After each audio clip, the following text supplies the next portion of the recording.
Hari-hari setelah masalah itu datang, terasa seperti berjalan di jalan panjang, tanpa tahu ujungnya di mana. Tubuhku makin membesar, perutku mulai kelihatan, dan setiap kali aku bercermin, aku sering tidak mengenali diriku sendiri. Gadis kecil yang dulu pakai seragam sekolah, sekarang berubah jadi istri muda dengan perut hamil.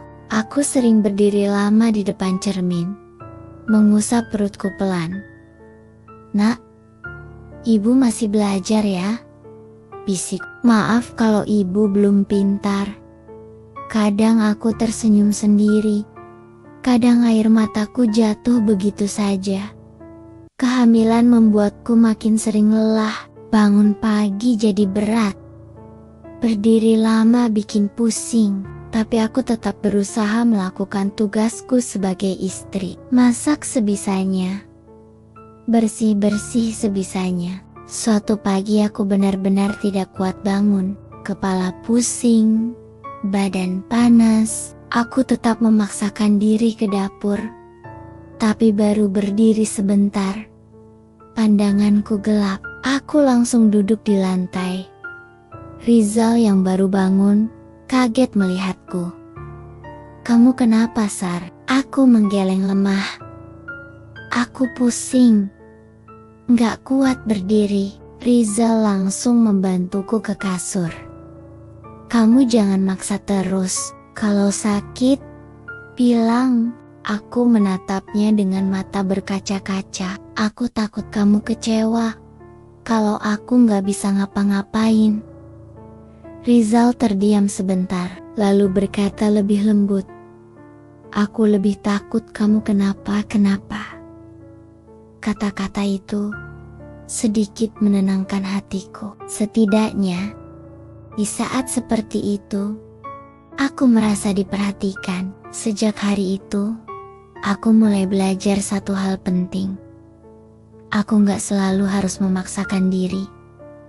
Aku boleh bilang capek. Aku boleh minta bantuan. Tapi belajar itu tidak mudah. Setiap kali aku diam di kasur, sementara Rizal berangkat kerja, rasa bersalah selalu datang. Aku istri yang malas ya, pikirku. Atau memang tubuhku belum siap? Aku sering memikirkan itu. Sampai akhirnya, aku sadar. Mungkin aku terlalu keras pada diriku sendiri. Di sela-sela hari, aku sering duduk di depan rumah. Dari sana aku bisa melihat anak-anak kecil lewat. Juga remaja-remaja yang masih pakai seragam sekolah. Suatu sore, aku melihat sekelompok anak SMP lewat sambil tertawa. "Heh, nanti PR matematika jangan lupa ya," teriak salah satu dari mereka. Aku tersenyum kecil, tapi dadaku perih. Aku membayangkan diriku di antara mereka, tertawa tanpa beban, mengeluh soal PR, bukan soal mual dan pusing. Rizal pulang dan melihatku melamun. "Kamu kenapa?" tanyanya. Aku ragu, lalu jujur, "Aku kangen sekolah, Mas." Rizal duduk di sampingku. "Masih kepikiran terus?" Aku mengangguk. Aku merasa kehilangan banyak hal. Rizal menghela napas. "Aku ngerti, tapi sekarang kamu sudah punya tanggung jawab lain." Aku menunduk. "Iya, aku tahu." Meski jawabannya tidak mengubah apa-apa, setidaknya aku sudah berani mengungkapkan isi hatiku. Itu juga bagian dari bertahan. Aku mulai belajar menerima kenyataan. Pelan-pelan belajar bahwa hidupku memang tidak sama lagi, dan mungkin tidak akan pernah sama. Belajar bangga pada hal kecil. Kalau hari itu aku berhasil masak tanpa muntah, aku bilang ke diri sendiri, "Hari ini aku hebat." Kalau aku bisa menyapu satu ruangan tanpa pusing, aku tersenyum sendiri.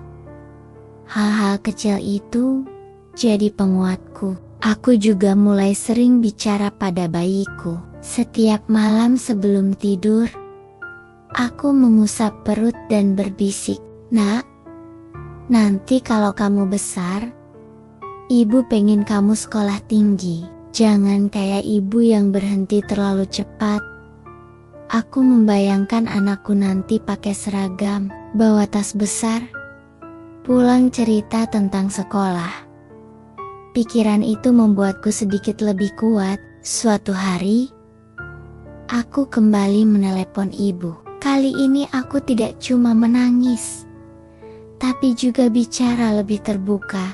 "Bu, badan Sari sering sakit. Kadang Sari ngerasa gak sanggup." Ibu terdiam sebentar, lalu berkata, "Ibu dulu juga begitu waktu hamil kamu. Memang berat, Nak. Tapi kamu pasti bisa." "Apa ibu dulu juga takut?" tanyaku. Ibu tersenyum di seberang telepon. Meski aku tidak bisa melihat, takut banget. Tapi ibu jalanin saja.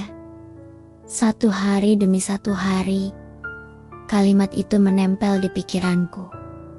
Satu hari demi satu hari, aku tidak perlu memikirkan terlalu jauh. Cukup hari ini.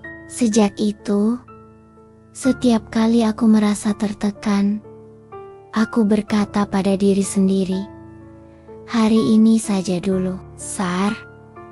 Besok nanti dipikirkan besok."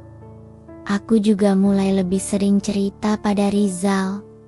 Meski tidak selalu mudah. "Mas, aku takut nanti pas melahirkan," kataku suatu malam. Rizal menoleh. "Takut kenapa? Aku masih kecil, aku takut gak kuat." Rizal terdiam, lalu menggenggam tanganku. Aku juga takut sebenarnya, tapi aku temani kamu. Itu pertama kalinya dia menggenggam tanganku dengan cara seperti itu. Tidak canggung, tidak ragu, hangat. Aku menahan air mata. Di momen itu, aku merasa tidak sendirian. Meski begitu, bukan berarti semua jadi indah. Kami masih sering beda pendapat. Kadang Rizal pulang capek dan lebih diam. Kadang aku lagi sensitif dan gampang nangis. Tapi aku mulai belajar satu hal lagi. Tidak semua masalah harus dibesar-besarkan. Kadang cukup diam, tarik napas, lalu lanjut lagi. Aku juga belajar menerima bahwa aku boleh merasa sedih. Bahwa sedih tidak membuatku lemah. Sedih justru membuatku jujur pada diri sendiri. Suatu sore, saat hujan turun deras, aku duduk di dekat jendela, menatap air yang jatuh. Perutku sudah besar. Aku mengusapnya pelan. "Nak, ibu dulu pengen jadi guru," kataku sambil tersenyum kecil. "Sekarang ibu gak tahu nanti bisa jadi apa. Tapi ibu janji, ibu bakal jadi ibu yang berusaha." Aku tidak tahu apakah bayiku bisa mendengar, tapi bicara seperti itu membuat hatiku lebih tenang. Aku juga mulai menulis di buku kecil. Isinya bukan tugas sekolah, tapi curahan hatiku tentang rasa takut, tentang rindu pada masa lalu, tentang harapan kecil untuk masa depan. Menulis membuatku merasa masih punya ruang untuk diriku sendiri. Disitulah aku belajar bertahan, bukan dengan jadi kuat tiba-tiba, tapi dengan mengakui kalau aku lemah, lalu tetap melangkah meski gemetar.